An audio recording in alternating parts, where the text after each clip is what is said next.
Physics 10 minute revision, छोटा packet बड़ा धमाका। तो मैं आपके लिए लेकर आ चुका हूँ एक नई सीरीज जहां पर टिल एग्जाम मैं आपको बताने वाला हूँ साइंस के कुछ ऐसे टॉपिक्स जिनको रिवाइज करके श्योर शॉर्ट क्वेश्चन आप अपने एग्जाम में कर सकते हैं सॉल्व। तो वेलकम टू वेदा एकेडमी, मैं सलिल सर लेकर आ चुका हूँ आपके लिए फिजिक्स का आज पहला इजी टॉपिक बड़ा धमाका, जहां पर आपके क्वेश्चन श्योर शॉर्ट एग्जाम में आते हैं और ऐसे आसान से टॉपिक 10 मिनट में रिवाइज करेंगे, रिकैप करेंगे और क्वेश्चन जो आपके एग्जाम में आएंगे उन्हें बिल्कुल सही करके आएंगे। तो विदाउट एनी डिले करते हैं क्लास को स्टार्ट। तो भाई पहला टॉपिक आपके पास है इक्वेशन ऑफ मोशन से। इक्वेशन ऑफ मोशन यानी कि गति के नियम। गति के नियम कितने हैं मार्केट में आते हैं सर? तीन। कौन कौन से? v is equal to u plus at, s बराबर ut plus half at square, और तीसरा है वी स्क्वायर बराबर u square plus two as. इससे क्वेश्चन क्या बनेगा? क्या इनके इक्वेशन क्या आते हैं? नहीं आते सर। इनसे सिर्फ एक क्वेश्चन आता है कि इसमें जो एक्सेलरेशन है वो कैसा रहेगा। तो इक्वेशन ऑफ मोशन तभी आप लगा सकते हैं कहीं पर भी जहां पर एक्सेलरेशन हमेशा कांस्टेंट रहता है। ये क्वेश्चन आपके एग्जाम में आता है, मतलब नियत रहता है। तो क्या इक्वेशन ऑफ मोशन सब जगह एप्लीकेबल है? नहीं। इक्वेशन ऑफ मोशन सिर्फ और सिर्फ उन्हीं प्लेसेस पर लगेंगी जहां पर आपका एक्सेलरेशन कांस्टेंट होगा। बस इतनी सी बात आपको यहाँ पे याद करनी है। ये एक ऐसा क्वेश्चन है जो ट्रिक क्वेश्चन बनता है और आपके एग्जाम में अक्सर पूछा जाता है। सेकंड सेकंड बेटा ग्राफ। ग्राफ से आपके एग्जाम में बेहतरीन क्वेश्चन आते हैं, आपको भी पता है, मुझे भी पता है। तो सर जब ग्राफ से अच्छे क्वेश्चन आते हैं तो अच्छे क्वेश्चन को रिवाइज करने में क्या दिक्कत है? पहले मैं बनाता हूँ आपके लिए डिस्टेंस टाइम ग्राफ। आपको पता होना चाहिए कि डिस्टेंस टाइम ग्राफ जब भी आप बनाते हो तो वो हमेशा बात करता है वेलोसिटी की, वेलोसिटी या फिर स्पीड की। ओके, तो डिस्टेंस टाइम ग्राफ जब भी बनेगा, डीटी ग्राफ जब भी बनेगा, तो वो आपको किसके बारे में बात करेगा? डीटी ग्राफ बात करेगा हमेशा वेलोसिटी या स्पीड के बारे में। डिस्टेंस टाइम ग्राफ में जब भी आपको स्ट्रेट लाइन मिलती है, तो स्ट्रेट लाइन मिलने का मतलब क्या है? स्ट्रेट लाइन कर्व मिलने का मतलब होता है कि आपके पास जो वेलोसिटी है वो कांस्टेंट है, कांस्टेंट या फिर यूनिफॉर्म है।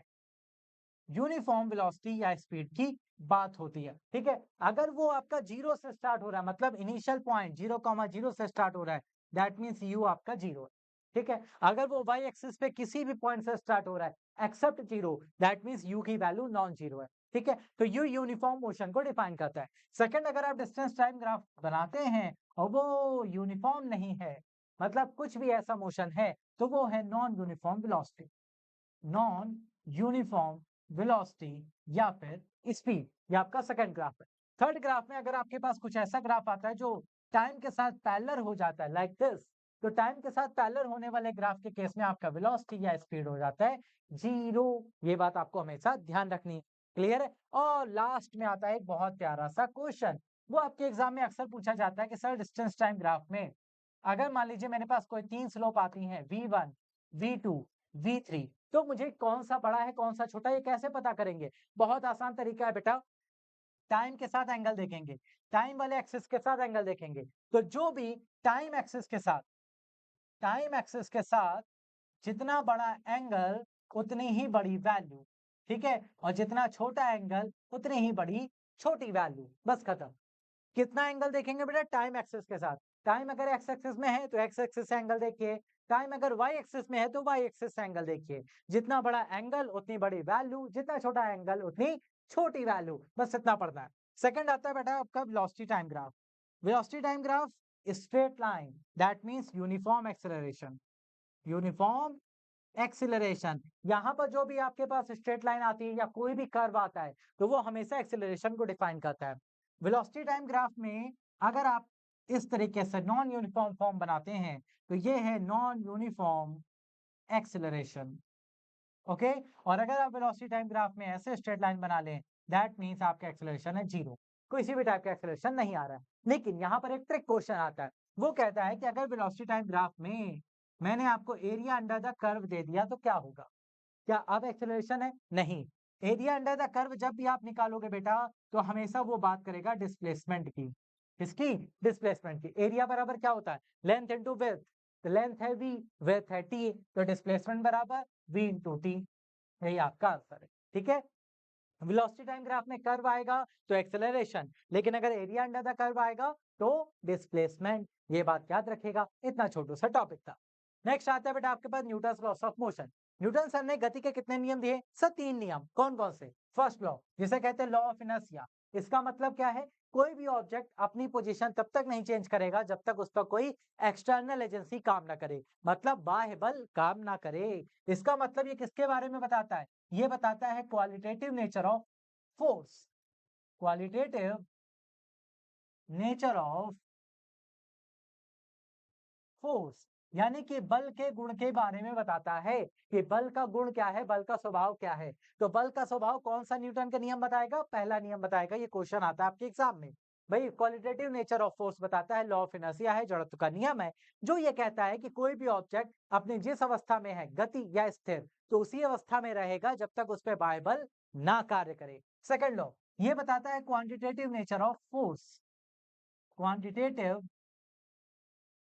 नेचर ऑफ फोर्स, बल के क्वांटिटी। क्यों? क्योंकि इससे में आपका बल का फॉर्मूला आता है जो कि कहता है F is equals to dp by dt, ये जो कि एक पर्टिकुलर केस में बनता है F बराबर ma, जहां पर मास आपका कांस्टेंट है, नियत है।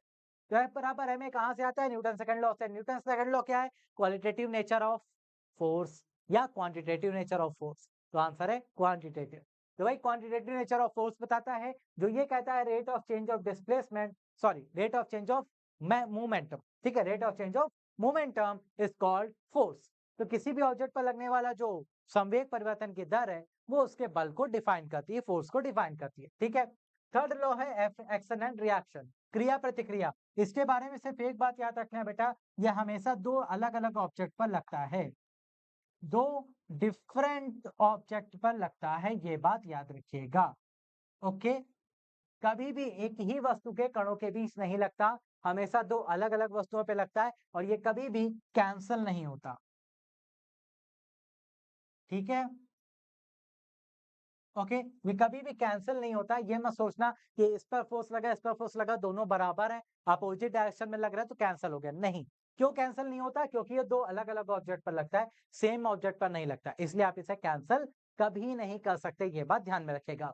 लास्ट है बेटा आज के लिए हमारे पास है work energy and power. Work energy power में मेन मेन बातें जो आपको समझनी है, work is equals to F T cos theta, आपके पास बेसिक फॉर्मूला होता है। आपको पता है वर्क तीन तरीके से मिलता है। पॉजिटिव, पॉजिटिव वर्क कब मिलेगा सर? पॉजिटिव वर्क हमेशा आपको तभी मिलेगा बच्चे जब आपका थीटा 90 डिग्री से कम हो, ठीक है। निगेटिव वर्क कब मिलता है सर? निगेटिव वर्क कब मिलता है? जब थीटा की वैल्यू 90 डिग्री से ज्यादा हो। और वर्क डन जीरो कब मिलता है? जब थीटा की वैल्यू 90 डिग्री हो। आपको पता है 90 डिग्री पर कौन से एग्जाम्पल बनते हैं? आता है तो कमेंट करके अपने आंसर बताना, 90 डिग्री के एग्जाम्पल कौन से। वर्क डन मैक्सिमम कब होता है? मैक्सिमम वर्क डन तब होता है जब थीटा आपका 0 डिग्री हो जाए।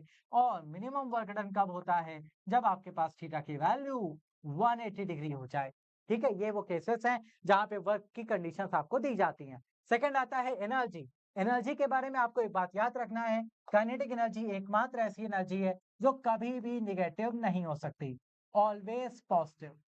कैसी है ये? ऑलवेज पॉजिटिव है सर, कभी भी नेगेटिव नहीं मिलेगी, ठीक है, ये बात याद रखिएगा। और दूसरा केस जो आपके एग्जाम में कई बार पूछा जाता है, फ्री फॉल। अगर कोई भी ऑब्जेक्ट किसी h ऊंचाई की बिल्डिंग से फ्री फॉल करता है, मान लो छोटू है, तो छोटू ने अगर फ्री फॉल किया तो उसकी नेट एनर्जी हमेशा कंजर्व रहेगी, फिक्स रहेगी। और कितनी रहेगी? mgh रहेगी, ठीक है। नेट एनर्जी कभी नहीं बदलती बेटा, उसका नेट एनर्जी फ्री फॉल के केस में हमेशा एक समान रहता है, काइनेटिक प्लस पोटेंशियल बराबर mgh हमेशा आएगा, ठीक है। और लास्ट में बेटा आपके पास पार। पार के आपके एग्जाम में यूनिट पूछे जाते हैं, P is equal to W by T. इसके यूनिट क्या क्या बनते हैं बेटा? जूल पर सेकेंड बनता है, वॉट बनता है, किलो वॉट बनता है, और एटसेट्रा। आप ऐसे बना सकते हैं। पार का एक फॉर्मूला और आता है, वो आता है फोर्स इंटू वेलोसिटी, वो इसी फॉर्मूले से निकल के आता है, ठीक है। तो यहाँ पर एक यूनिट इसका और बन सकता है, न्यूटन मीटर पर सेकेंड। एक चीज याद रखनी है, एनर्जी कंजम्पशन, यहां से जो आप बिजली यूज करते हैं, एनर्जी कंजम्पशन, वो उसका यूनिट क्या आता है? उसका यूनिट आता है बेटा किलोवाट आर, जो कि पार और टाइम का मल्टीप्लीकेशन है, ठीक है। पार अगर अकेला बैठा है यानी कि वॉट या किलोवाट, तो शक्ति को दिखाता है, लेकिन अगर वॉट या किलोवाट के साथ टाइम मल्टीप्लाई में आ जाता है तो वो बेटा हमेशा रिप्रेजेंट करता है एनर्जी कंजम्पशन को, जिससे आपके घर में बिजली का बिल आता है। 1 kilowatt hour is equal to 1 unit.